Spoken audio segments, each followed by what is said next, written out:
शांताकारं भुजंगशयनं पद्मनाभं सुरेशं विश्वाधारं गगनसदृशं मेघवर्णं शुभांगं लक्ष्मीकान्तं कमलनयनं योगिभिर्ध्यानगम्यं वंदे विष्णु भवभयहरं सर्वलोकैकनाथं।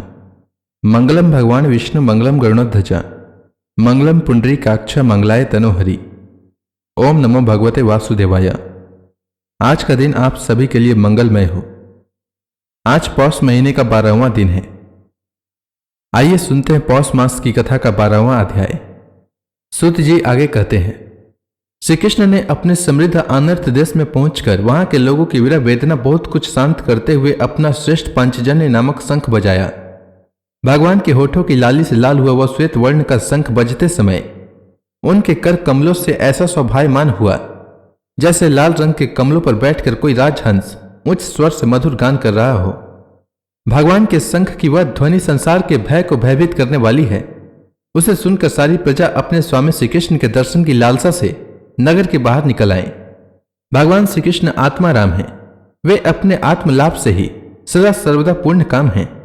फिर भी जैसे लोग बड़े आदर से भगवान सूर्य को भी दीप दान करते हैं, वैसे ही अनेक प्रकार की भेंटों से प्रजा ने श्री कृष्ण का स्वागत किया। सबके मुख कमल प्रेम से खिल उठे। वे हर्ष गदगद वाणी से सबके सुहृद और संरक्षक भगवान श्री कृष्ण की ठीक वैसे ही स्तुति करने लगे जैसे बालक अपने पिता से अपनी तोतली बोली में बातें करते हैं। स्वामिन, हम आपके उन चरण कमलों को सदा सर्वदा प्रणाम करते हैं जिनकी वंदना ब्रह्मा, शंकर और इंद्र तक करते हैं, जो इस संसार में परम कल्याण चाहने वालों के लिए सर्वोत्तम आश्रय है, जिनकी शरण ले लेने पर परम सामर्थ्य काल भी एक बाल तक बांका नहीं कर सकता। विश्व भावन, आप ही हमारे माता, सुहृद, स्वामी और पिता हैं। आप ही हमारे सद्गुरु और परम आराध्य देव हैं। आपकी चरणों की सेवा से हम कृतार्थ हो रहे हैं। आप ही हमारा कल्याण करें। हम आपको पाकर सन्नाथ हो गए, क्योंकि आपके सर्व सौंदर्य सार अनुपम रूप का हम दर्शन करते रहते हैं। कितना सुंदर मुख है, प्रेम पूर्ण मुस्कान से स्निग्ध चितवन। यह दर्शन तो देवताओं के लिए भी दुर्लभ है। कमल नयन श्री कृष्ण, जब आप अपने बंधु बांधवों से मिलने के लिए हस्तिनापुर अथवा मथुरा चले जाते हैं, तब आपके बिना हमारा एक एक क्षण कोटि कोटि वर्षों के समान लंबा हो जाता है। आपके बिना हमारी दशा वैसे ही हो जाती है जैसे सूर्य के बिना आंखों की। भक्त वत्सल भगवान श्री कृष्ण प्रजा के मुख से ऐसे वचन सुनते हुए और अपनी कृपामयी दृष्टि से उन पर अनुग्रह की वृष्टि करते हुए द्वारका में प्रविष्ट हुए। उदार शिरोमणि वासुदेव, अक्रूर, उग्रसेन, अद्भुत पराक्रमी बलराम, प्रद्युम्न, चारुदेषण और जाम्बवती नंदन सांब ने जब यह सुना कि हमारे प्रियतम भगवान श्री कृष्ण आ रहे हैं, तब उनके मन में इतना आनंद उमड़ा कि उन लोगों ने अपने सभी आवश्यक कार्य, सोना, बैठना और भोजन आदि छोड़ दिए। प्रेम के आवेग से उनका हृदय उछलने लगा। वे मंगल शकुन के लिए एक गजराज को आगे करके स्वस्तयन पाठ करते हुए और मांगलिक सामग्रियों से सुसज्जित ब्राह्मणों को साथ लेकर चले। शंख और तुरही आदि बाजे बजने लगे और वेद ध्वनि होने लगी। वे सब हर्षित होकर रथों पर सवार हुए और बड़ी आदर बुद्धि से भगवान की अगवानी करने चले। साथ ही भगवान श्री कृष्ण के दर्शन के लिए उत्सुक सैकड़ों श्रेष्ठ वारांगनाएं, जिनके मुख कपलों पर चमचमाते हुए कुंडलों की कांति पड़ने से बड़े सुंदर दिखते थे, पालकियों पर चढ़कर भगवान की अगवानी के लिए चली। बहुत से नट, नाचने वाले, गाने वाले, विरध बखानने वाले सूत, मागध और वंदी जन भगवान श्री कृष्ण के अद्भुत चित्रों का गायन करते हुए चले। भगवान श्री कृष्ण ने बंधु बांधवों, नागरिकों और सेवकों से उनकी योग्यता के अनुसार अलग अलग मिलकर सबका सम्मान किया। किसी को सिर झुकाकर प्रणाम किया, किसी को वाणी से अभिवादन किया, किसी को हृदय से लगाया, किसी से हाथ मिलाया, किसी की ओर देखकर मुस्कुरा भर दिया और किसी को केवल प्रेम भरी दृष्टि से देख लिया। जिसकी जो इच्छा थी उसे वही वरदान दिया। इस प्रकार चांडाल पर्यंत सबको संतुष्ट करके गुरुजन, सपत्नीक ब्राह्मण और वृद्धों का तथा दूसरे लोगों का भी आशीर्वाद ग्रहण करते एवं वंदी जनों से विरुदावली सुनते हुए सबके साथ भगवान श्री कृष्ण ने नगर में प्रवेश किया।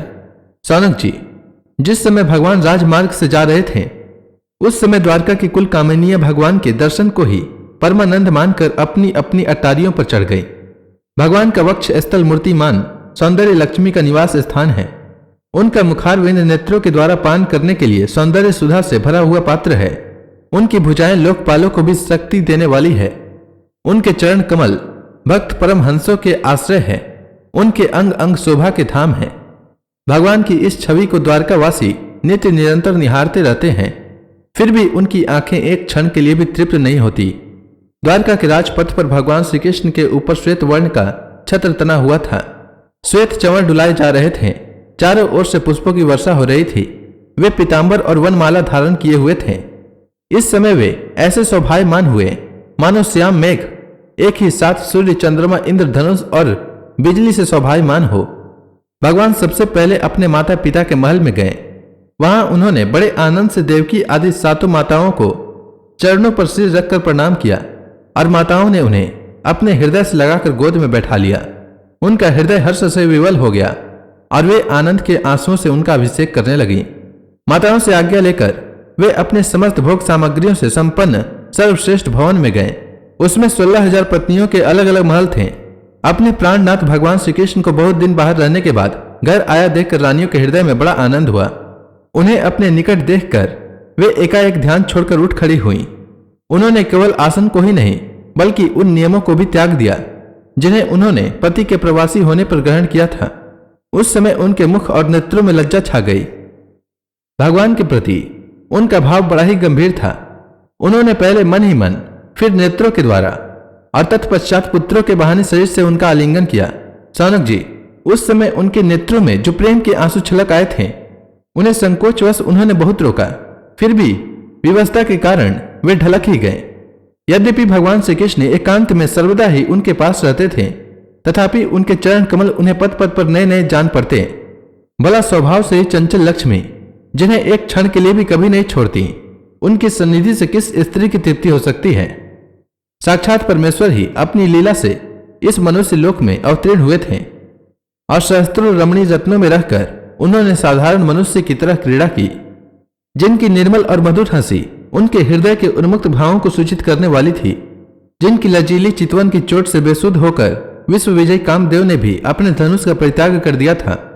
वे कामनीय कामिनियां अपनी काम विलासों से जिनके मन में तनिक भी शोक नहीं पैदा कर सकी, उन असंग भगवान श्री कृष्ण को संसार के लोग अपने ही सकाम कर्म करते देखकर आसक्त मनुष्य समझते हैं। यह उनकी मूर्खता है। यही तो भगवान की भगवत्ता है कि वे प्रकृति में स्थित होकर भी उसके गुणों से कभी लिप्त नहीं होते। जैसे भगवान की शरणागत बुद्धि अपने में रहने वाली प्रकृति गुणों से लिप्त नहीं होती। तो इसी के साथ यह अध्याय समाप्त हुआ। इसके आगे की कथा मैं कल के अध्याय में सुनाऊंगा। तब तक के लिए भगवान हरि का नाम लेते रहें।